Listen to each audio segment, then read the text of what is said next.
បងរំខានអូនព្រោះតែបងនេះគ្មានគ្រប់យ៉ាងឲ្យអូនដោយខេម្នាក់នោះ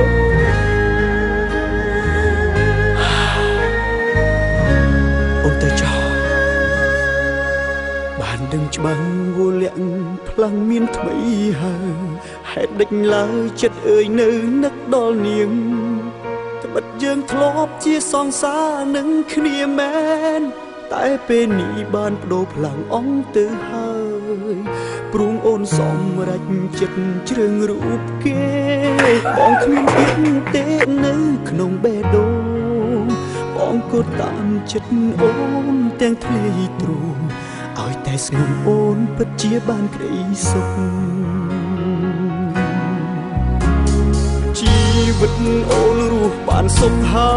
យតែកុំឲ្យដឹងឡើយថាអូនទឹកភ្នែកបើប្រុសនោះធ្វើបាបចិត្តមកជប់ចាប់ពុនពេកបងនឹងគេច្បាស់ជាមានរឿងធំអូជីវិតបងអូនកុំខ្វល់ឡើយសុខតែត្រានត្រោយអូនរស់បានសុខទៅជីវិតបរោះម្នាក់នេះឈឺចាប់មិនស្លាប់ទេបើបងរស់ព្រោះនៅចាំមើលអូន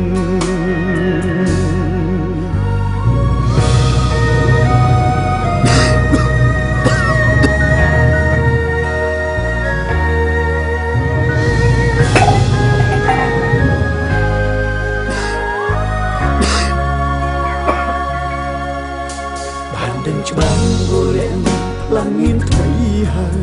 ហេតុដេចឡើយចិត្តអើយនៅនឹកដល់នាងត្បិតយើងធ្លាប់ជាសង្សារនឹងគ្នាមែនតែពេលនេះបានបដូរផ្លាំងអង្គទៅហើយ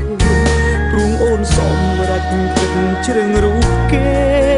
បងគ្មានទៀតទេនៅក្នុងបេះដូងបងក៏តាមចិត្តអូនទាំងធ្លាយទ្រូង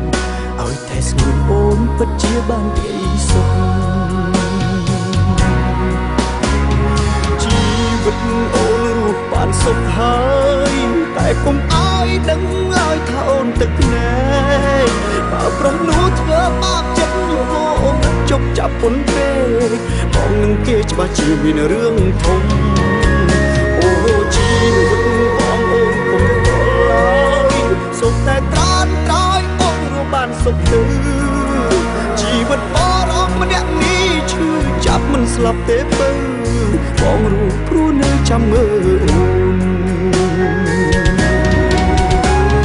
ជីវិតអូនរស់បានសុខហើយតែកុំឲ្យដឹងឡើយថាអូនទឹកភ្នែ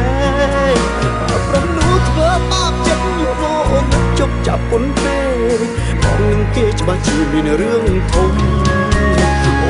ជីវិតបងអូនកុំខ្វល់ឡើយសុខតែត្រានត្រោយអូនរស់បានសុខទៅជីវិតបរោះម្នាក់នេះឈឺចាប់មិនស្លាប់ទេបើបងរស់ព្រោះនៅចាំមើលអូនបើគេធ្វើឲ្យឈឺចាប់ប្រញាប់ប្រាប់បងណាស្ងួនបងរងចាំអូនរៀងរ